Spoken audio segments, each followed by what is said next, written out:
qué valioso es un jugador que te puede conseguir las yardas difíciles en cortas oportunidades, y aunque son jugadores que normalmente son situacionales, puedes también crear una ofensiva alrededor de ellos. Yo creo que la evolución empieza con los cambios de reglas. O sea, los cambios de reglas han hecho que la posición de fullback de repente o se vaya perdiendo o se vaya disfrazando de otras cosas. Fíjate que en lo personal no me preocupan tanto las lesiones, porque como les decía ahorita, el equipo la verdad tiene, por donde le busques, está muy cubierto. Entonces, que dijeras tú, es que se van a enfocar a tapar al fullback. Si se enfocan a tapar al fullback, la van a soltar por otro lado.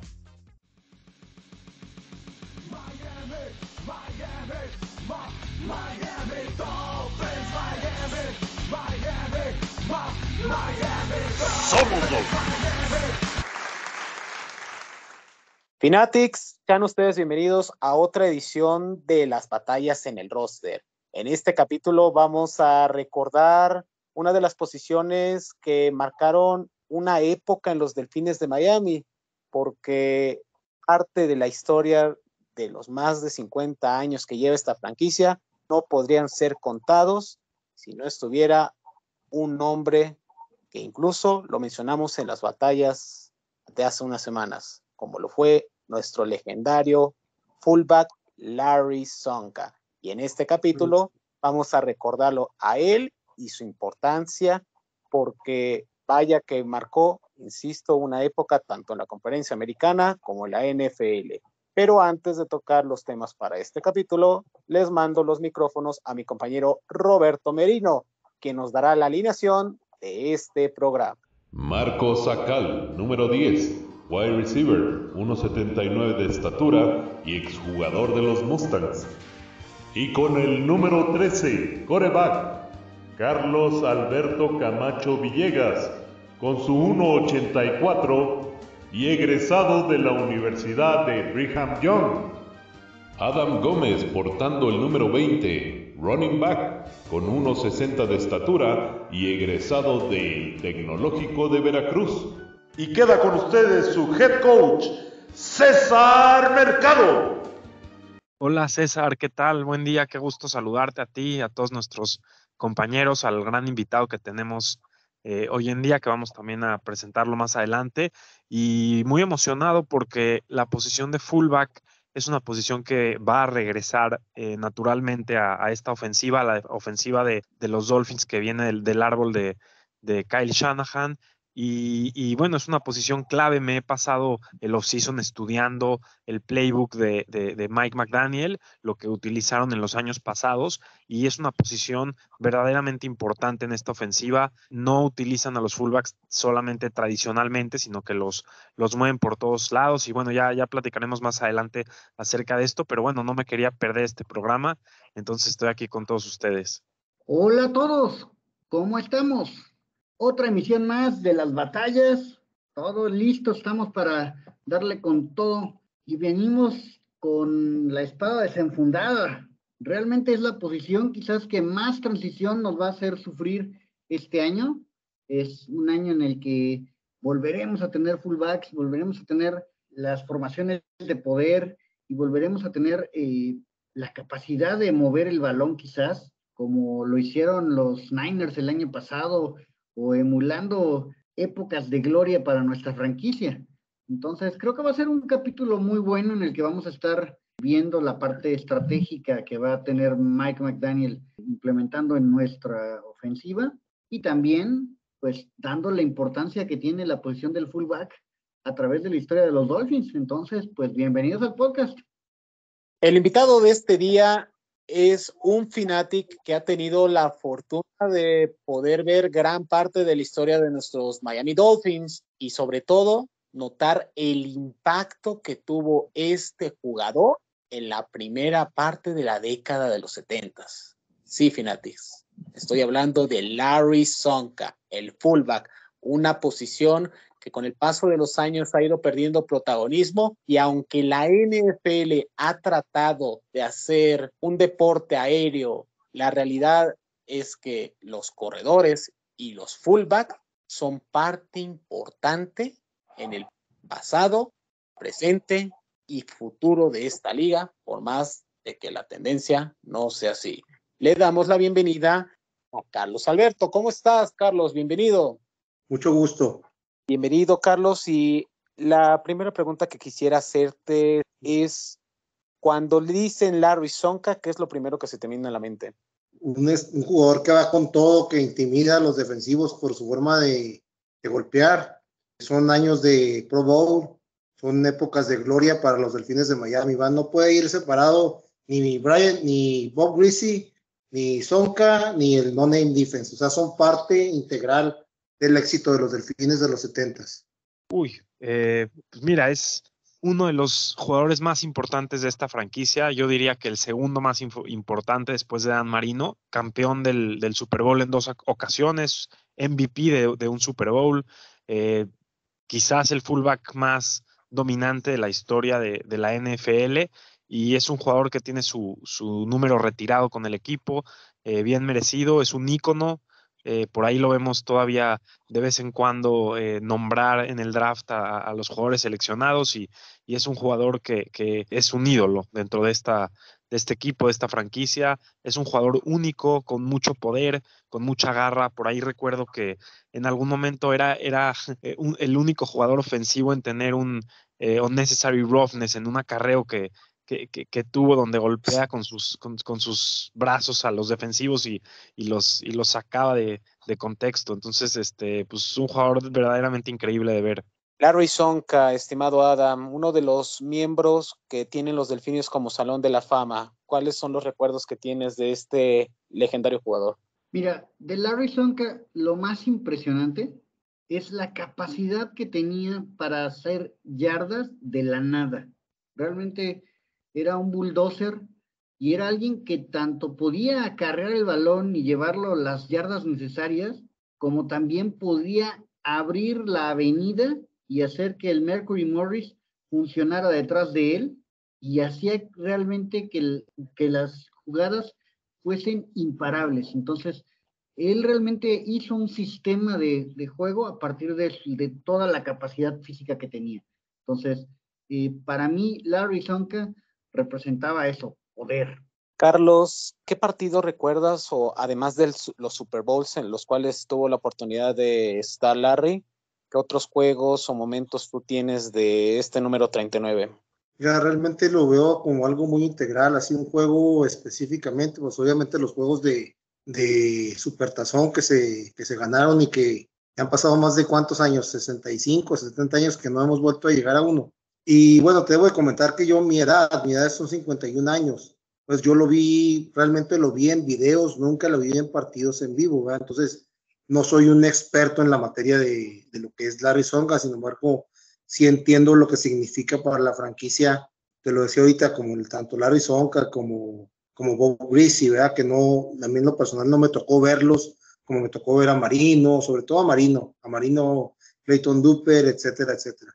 En este año justamente se cumplen medio siglo de esa gesta histórica que comandó Don Shula, estimado Marcos, una situación que hasta hoy en día muchos equipos han intentado y que solamente los Delfines de 1972 han complementado, que es la temporada perfecta. Hablar de este tema nos trae esas viejas glorias y sobre todo, pues también malas noticias, porque en los días recientes se dio a conocer la muerte de otro elemento más de esa temporada.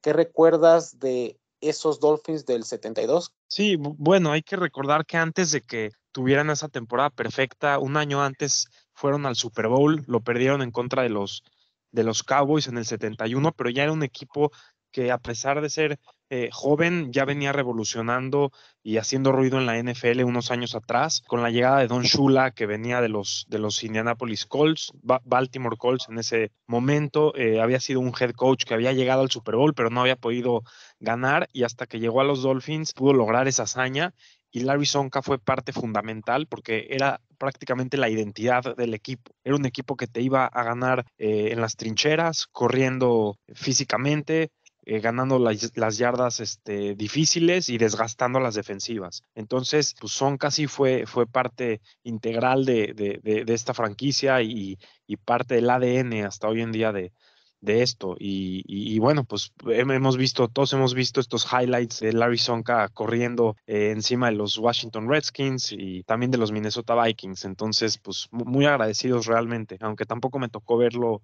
en vivo, pero no me he perdido sus highlights para nada. Carlos, ¿qué sientes tú al ver que varios de estos elementos, obviamente además de la edad, se nos estén yendo en el camino? En los últimos meses y años se fue Don Shula, se fue Jim Kiick, insisto, en los días recientes se acaba de ir también Marlon Monroe, un receptor que es conocido comúnmente como el primer mariscal afroamericano que tuvo la NFL. Sí, pues mira, sí te entra un poco de melancolía, pero lo que te dice es lo que se comenta muchas veces, ¿verdad? En vida, hermano, en vida hay que aprovechar que los que quedan para enaltecerlos. Yo tengo un jugador así que vivió toda la transición desde Bob Griese, me estoy refiriendo a Don Strock. Bob Griese, Don Strock, y luego Don Strock le toca con David Woodley, y luego también le toca con Dan Marino. Inclusive Dan Marino le agradece mucho sus enseñanzas a Don Strock. Entonces, yo siento que Don Strock debería de recibir un reconocimiento especial, pero así como es el caso de Don Strock, que a lo mejor yo me estoy enfocando ahorita mucho en la posición de quarterback, pues hay muchos jugadores, ¿verdad?, que hay que reconocerles antes de que se nos adelante. Mira qué nombre acaba de mencionar, estimado Adam. Ve nada más, un mariscal que fue parte importante en cierta manera para lograr esa transición que sufrieron luego los Delfines tras esa época de gloria en la primera parte de la década de los 70s, donde al surgir una nueva liga, varios de sus estrellas se fueron y que el propio Shula tuvo que ir reinventándose para formar lo que sería una defensiva similar a lo que tuvo con la non-Navy Defense, pero ahora con el sinónimo de las abejas asesinas. Así es, los Killer Bees fueron también una defensa de época, como fue la No-Name Defense, y lo que hay que entender en este caso es que lo de Strock es algo clave, porque hizo que se tuvieran que adaptar a las nuevas reglas incluso que estaba planteando la liga. La salida, precisamente, como bien lo mencionas, de Larry a estas nuevas ligas que estaban surgiendo, hace que se tenga que reinventar la ofensiva de Miami, y todo recayó precisamente en el brazo de Don. O sea, fue Strokes el que hizo esa transición y quien sirvió para tener que sobrellevar ese nuevo potencial, ese nuevo esquema, esas nuevas estrategias que tuvo que plantear el coach Shula para poder llevar a los Dolphins de nuevo a la gloria, como fueron el Super Bowl contra los Redskins a principios de los 80s, y bueno, los tiempos de Dan Marino. Antes de tocar los temas para este capítulo, le mando los micrófonos a nuestro compañero Roberto Merino, quien nos dará la alineación de los jugadores que pueden realizar las funciones de los fullback. Escuchamos, Roberto, bienvenido. Estos son los actuales elementos compitiendo por el puesto de fullback de los Miami Dolphins para la campaña 2022. Alec Ingold, corredor de poder de cuarto año de Wisconsin. John Lovett, corredor de poder de segundo año de Princeton. Además de ellos, hay elementos que podrían hacer funciones de fullback en ocasiones, entre los que destacan Jerry Duggs, corredor de segundo año de Cincinnati. Sidan Carter, ala cerrada de sexto año de Nebraska. Tanner Conner, ala cerrada novato de Idaho State. Y Christian Wilkins, tackle defensivo de cuarto año de Clemson. Marcos, hoy en día la posición del fullback, como ya han mencionado cada uno de ustedes, ha ido perdiendo protagonismo e incluso en peligro de extinción, porque, seamos honestos, además de los Delfines que van a implementar otra vez esta posición, ¿qué otros equipos alrededor de la liga tienen este sistema? Los 49ers, tal vez los Patriotas en su momento, los Baltimore Ravens, ¿quién más recuerdas tú que puede utilizar este tipo de jugador en una NFL hoy en día totalmente opuesta a estas épocas que hemos comentado en estos primeros minutos? Bueno, sí, los Packers, los Raiders también es un equipo que utilizan fullback, pero también cuando van cambiando de entrenadores en jefe, pues esto va evolucionando y hemos visto este daño colateral de estos, y lo hemos visto en Miami, ¿no? Que jugadores como Jaworski Lane, como Lusaka Polite, que han llegado al equipo, pues duran muy poco tiempo, porque cuando hay un cambio de régimen, entonces pues el coach cambia de esquema y dice yo ya no necesito fullback. Hoy en día hay menos de 10 equipos en la liga utilizando la posición de fullback. Y desde mi punto de vista es una lástima porque qué valioso es un jugador que te puede conseguir las yardas difíciles en cortas oportunidades y aunque son jugadores que normalmente son situacionales, puedes también crear una ofensiva alrededor de ellos. Hemos visto a los 49ers, como bien les platiqué, he estudiado muy de cerca el playbook de Kyle Shanahan y utilizan al fullback en más del 50% de los snaps y no nada más lo utilizan en una formación de fullback convencional, sino que lo mueven por todos lados del campo. Y bueno, ya les platico ahorita más adelante acerca de detalladamente cómo los utilizan, pero realmente me entusiasma mucho saber que los Dolphins van a regresar a tener un fullback porque desde mi punto de vista no hay reemplazo como tener un jugador que en cortas oportunidades pueda conseguir primero y 10, ¿no? Incluso el mismo año pasado veíamos a Jacoby Brissett o a Tua turnarse entre sí para hacer un quarterback sneak y muchas veces no lo lograban. ¿Por qué no meter a un jugador que se especialice en eso y te saca de estos apuros? ¿A ti te genera emoción, Carlos, el ver de nueva cuenta que los Delfines apuesten por esta posición que han estado en el olvido prácticamente más de una década? Porque los nombres que menciona Marcos vienen de la época de Tony Sparano. La verdad es que me emociona muchísimo. Mira, ¿quién no recuerda a Tony Page? Realmente Tony Page era un jugador de una yarda o te bloqueaba y permitía que se diera el primer y 10. Sin embargo, también tuvimos por ahí un fullback como Kit Byers, que era sumamente bueno corriendo, sumamente bueno bloqueando y era sumamente bueno atrapando. Creo que ahorita la posición cambió un poquito porque no nomás es llegar y dar el golpe. Ahorita tiene que ser un fullback que sepa atrapar pases y que saque yardas después del pase. Y eso que menciona Carlos, estimado Adam, es bien interesante porque entonces el fullback se puede adaptar a lo que hoy en día tenemos en la NFL. Sí, yo creo que la evolución empieza con los cambios de reglas. O sea, los cambios de reglas han hecho que la posición de fullback de repente o se vaya perdiendo o se vaya disfrazando de otras cosas. Creo que el caso que va a ilustrar mejor la situación es el caso de Charles Clay. Charles Clay jugaba principalmente como ala cerrada, pero en muchos snaps lo ponían como fullback. Era el que abría el hueco para que el corredor pasara detrás de él y también era el que abría el hueco para poder hacer que por barridas pasara el corredor. Esa situación que hacía Charles Clay también, creo que la vamos a empezar a ver con estos Dolphins, precisamente donde algunos de los alas cerradas se involucren en labores de corrida. Ve nada más qué nombre mencionas, y curiosamente Charles Clay fue una selección del draft de los Delfines en 2012, si no mal recuerdo, y él fue fullback, salió como fullback y más bien lo fueron readaptando para que fuera un tight end y sea de estas características que mencionas, pero muy buen ejemplo es el que mencionas y quiero ligar este tema, Marcos, para que ahora sí nos expliques tanto a nosotros como a los Fanatics que nos están viendo en YouTube o escuchando en las plataformas de audio, cuál es la importancia del fullback en esta ofensiva, tomando en cuenta que pues Miami no tiene a un Kyle Juszczyk, pero tiene a varios elementos que tratarán de sustituir la eficacia de este jugador.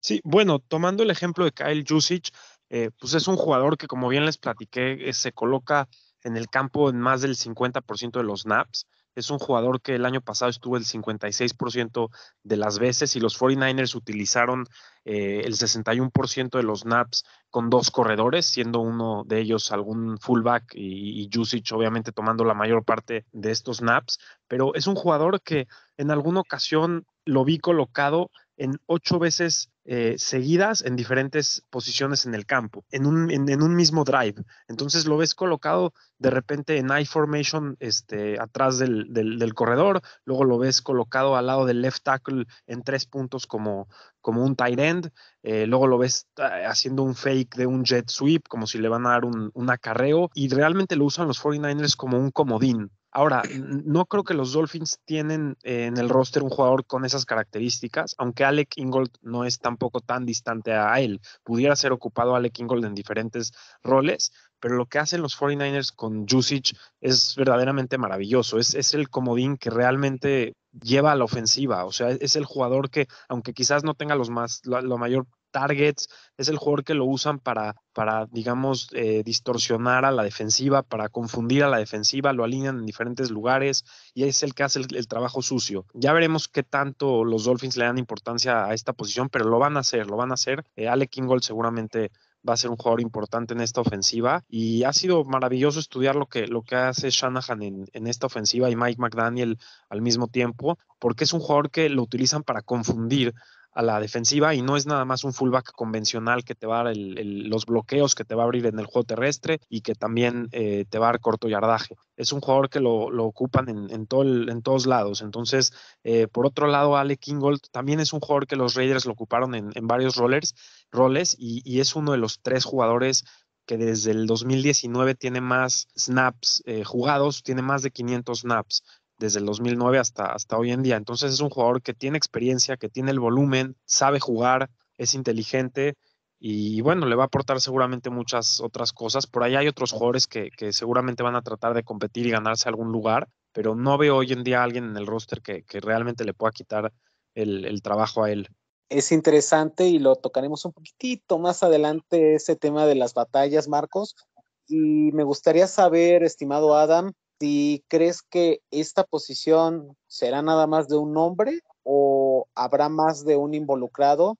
Como ya mencionaste, es el tema de los tight ends que pueden hacer esas labores, porque si algo necesita este equipo es brindarle protección al mariscal de campo, y recibir una ayuda extra es más que bienvenida.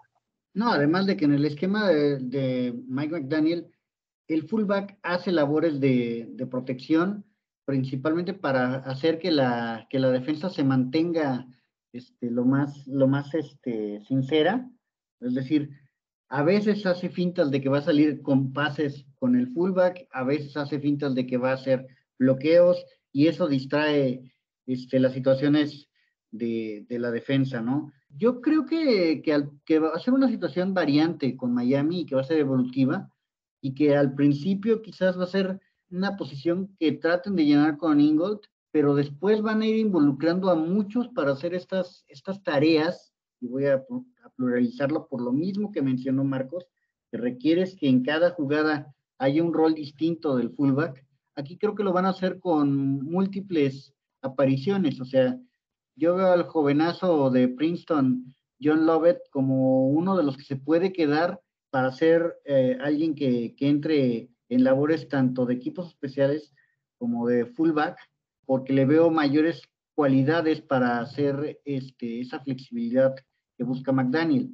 Pero en lo que él está listo o en lo que él termina de madurar, creo que podrán involucrar de muchas formas a los personajes quizás más pesados para situaciones de corto yardaje.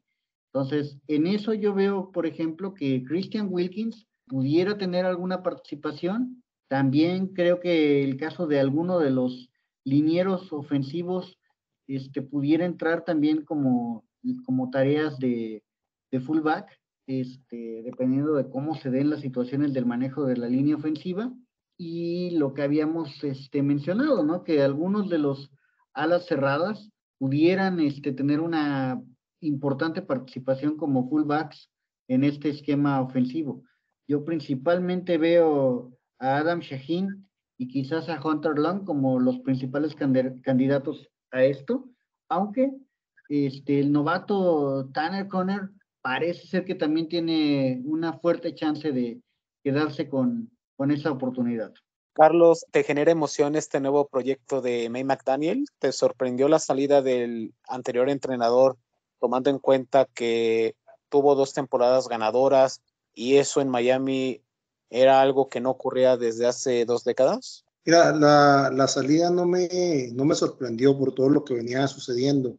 Lo que sí es que me apasiona bastante el hecho de que tenemos un arsenal. O sea, ahorita estamos hablando de los fullbacks y cómo pueden participar y quitarle presión en este caso a Tua, ¿verdad? Pero por un lado, pues tenemos a Tarek Hill, tenemos a Aguado, tenemos a Gesicki, tenemos a los otros que mencionaban ahorita.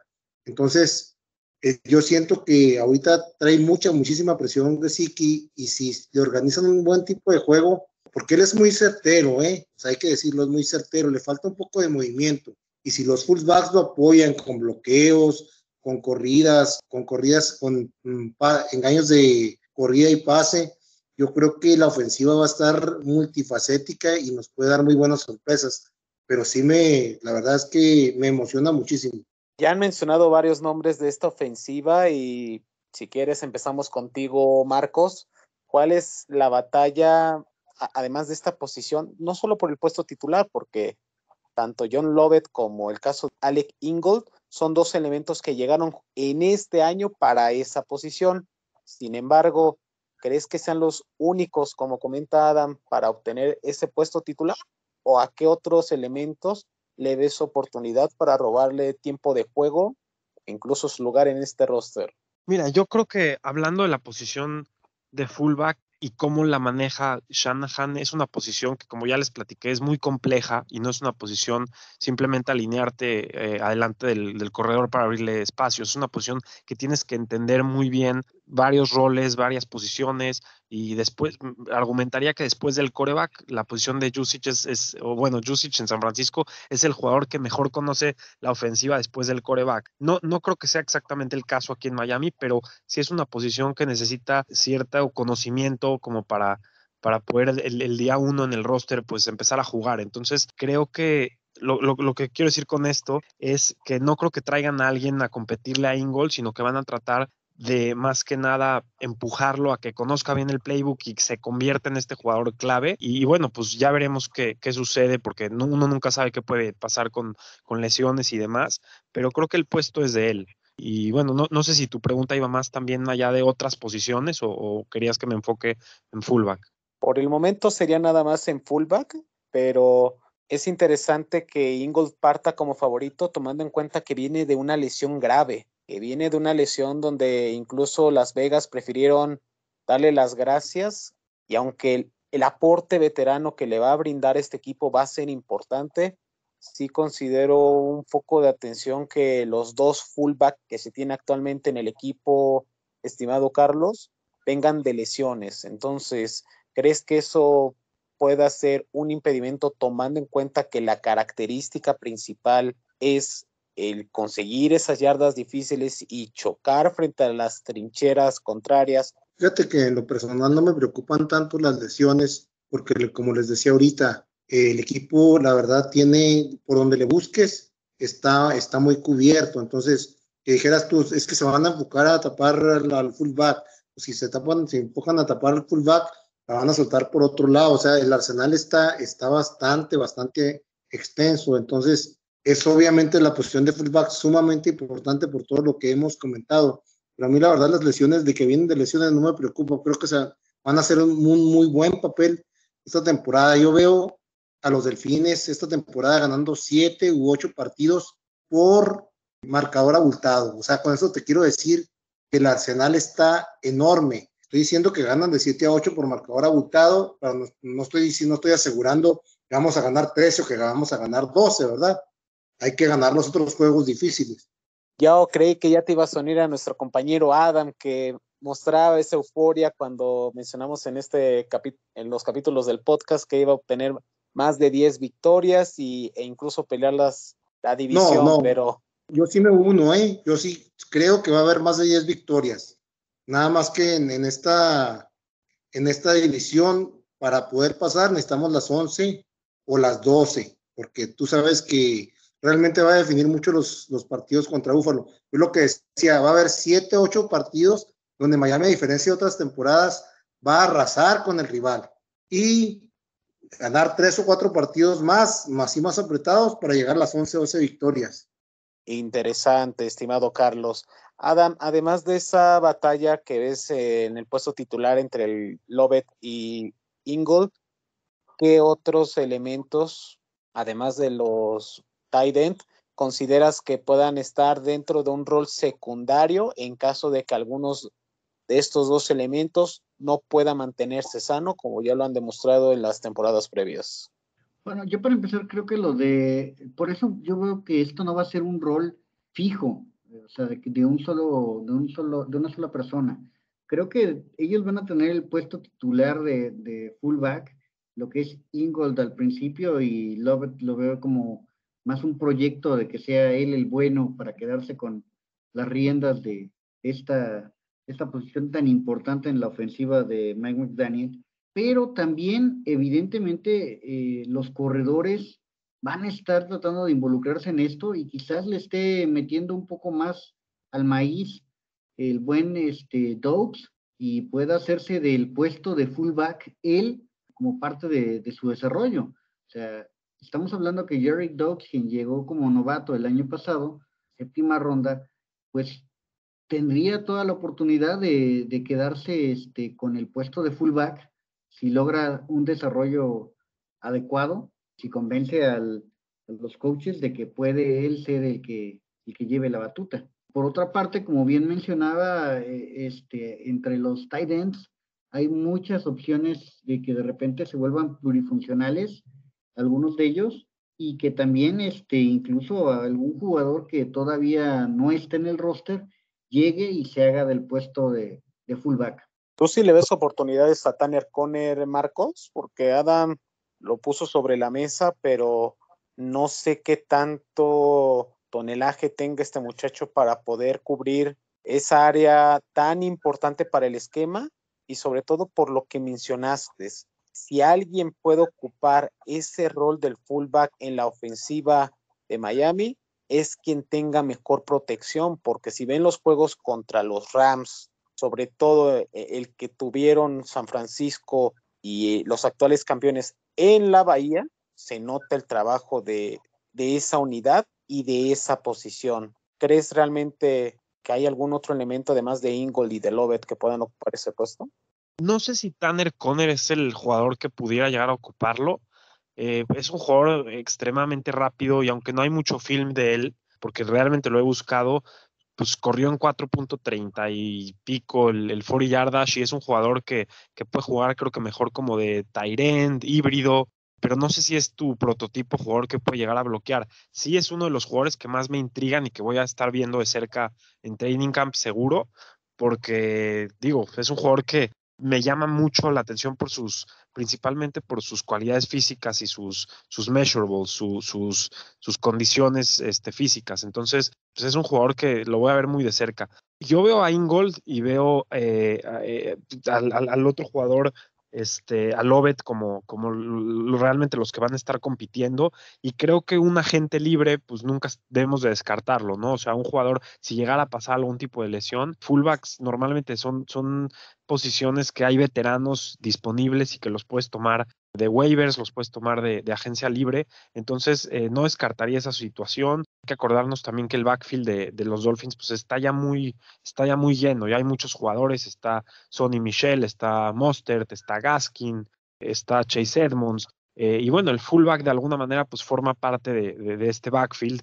Entonces, difícilmente carguen con más de 6 jugadores en el roster en esa posición, entonces, incluyendo fullbacks. Entonces, seguramente tendrán a alguien de practice squad por cualquier cosa para que lo llamen, pero no descartaría a un agente libre tampoco. Yo sigo en la misma. Hay un nombre que no mencionaron ninguno de ustedes y que me sorprende porque justamente para eso lo trajo Brian Flores la temporada pasada, y es el caso de Zetan Carter.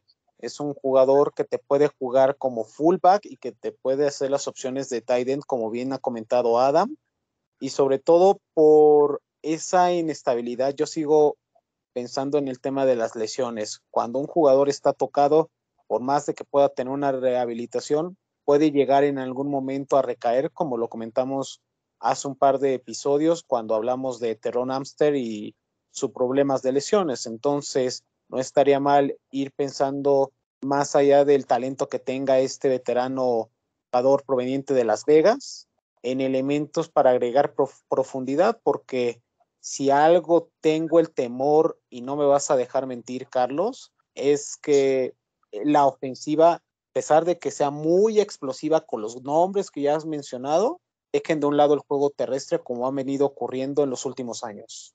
Yo creo que va a ser fundamental el ataque terrestre. A mí me fascina Myles Gaskin, por ejemplo. Ahorita que comentaba yo que vamos a tener por ahí de 8 partidos, 9 partidos por paliza. Sabes que algo que a lo mejor no hemos mencionado mucho y a mí me encantó es que los Delfines trajeron un arsenal para Tua. Ya sabemos cuáles son los jugadores que están ahí. Pero si nos ponemos a ver también las 2 o últimas 3 temporadas, la defensiva ha sido sumamente agresiva. Entonces, lejos de deshacernos de jugadores ofensivos, defensivos, perdón, la defensiva sigue siendo una defensiva bastante buena y vuelvo a lo mismo. En eso baso yo mi pronóstico de que va a haber más de 8 o 9 partidos que vamos a ganar por paliza. Ojalá que así sea, lo vamos a agradecer todos, pero siento que va a ser una temporada. Ahí lo recordamos en unas semanas más. Así es, ya lo analizaremos y será bien interesante ver cómo se va desarrollando esta situación. Para ir cerrando este programa, Adam, les mencionaba fuera del aire cuál es el dúo que más recuerdan ustedes, sin importar si es ofensiva o defensiva o mariscal, receptor, lo que ustedes gusten y manden, de los Delfines de Miami. ¿Cuáles son los dúos que ustedes más recuerdan? Vas a hacer que evoquemos épocas de gloria y grandes momentos de los Dolphins. Bueno, creo que la dupla que hicieron el Mercury Morris con Larry Csonka es de lo más épico que tuvo los Dolphins en toda su historia. Ellos dos, amigos por muchos años, y realmente eran un complemento porque uno era muy ligero y muy veloz, y el otro era una mole, ¿no? Entonces, la diferencia de tamaños, de estructuras físicas, siempre los contrastó, pero como personas siempre se llevaron muy bien. Carlos, ¿cuál es el dúo que más recuerdas? Híjole, son muchos. Yo creo que ya mencionara Marino Duper, Marino Clayton, pues yo creo que esos están así como que garantizados. Por ejemplo, una dupla tremenda también fue la de Marino OJ McDuffie. Marino siempre expresó que él pocas veces había visto un jugador en el campo con tantas agallas como OJ McDuffie. La dupla que comentábamos ahorita, Ricky Williams, Ronnie Brown, inclusive nos hicieron volver a los playoffs cuando estaba como quarterback, a ver, recuérdenme, Chad Pennington, cuando empezaron con la Wildcat. Entonces, realmente, híjole, muchísimas duplas, se enfoca mucho uno en lo defensivo, pero ¿por qué no mencionar a la dupla de Jason Taylor y Zach Thomas? O sea, los cuñados como defensivos que impactaban tremendamente. Por ahí había otro chaparrito muy entrón que también lo reclutó Jimmy Johnson, que se llamaba Zach Kiso, no sé si se acuerdan. Correcto, sí. Fue parte de la base que dejó Jimmy Johnson y que lamentablemente Dave Wanstead destruyó entre 2002 y 2004, pero son grandes las duplas que mencionas, Carlos, y te agradecemos el tiempo que nos brindaste para realizar este programa. Al contrario, yo les agradezco que me hayan invitado. Es la primera vez que participo.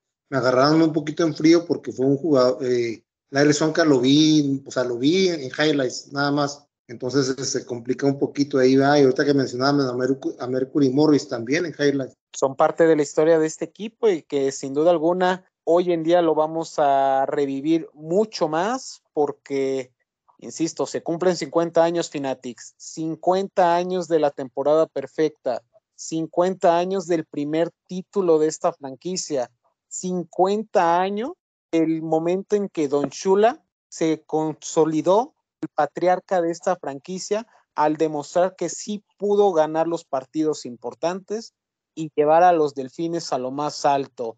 Marcos, ¿cuál es tu dúo que más recuerdas para ir cerrando este capítulo? Bueno, yo voy a decir dos que no han mencionado. El primero es el de Richmond Webb con Keith Sims, que esta dupla de tackle izquierdo y guard izquierdo protegiendo a Dan Marino, pues fue verdaderamente magnífica.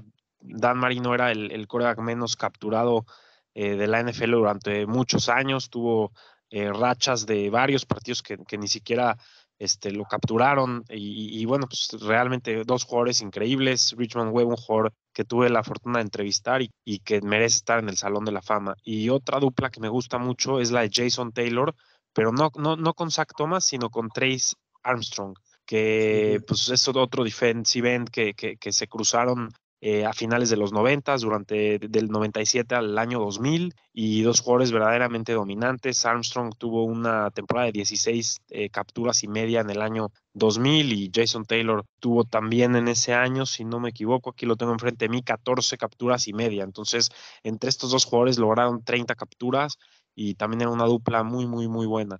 Una pausa así rapidito, ahorita que comentabas de Armstrong.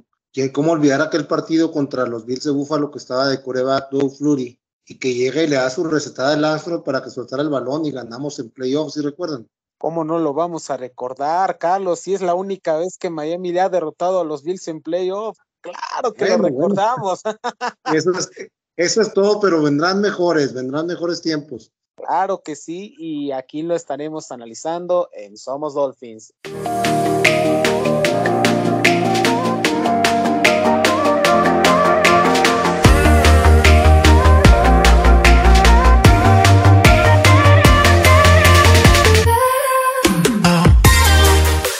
Somos Dolphins.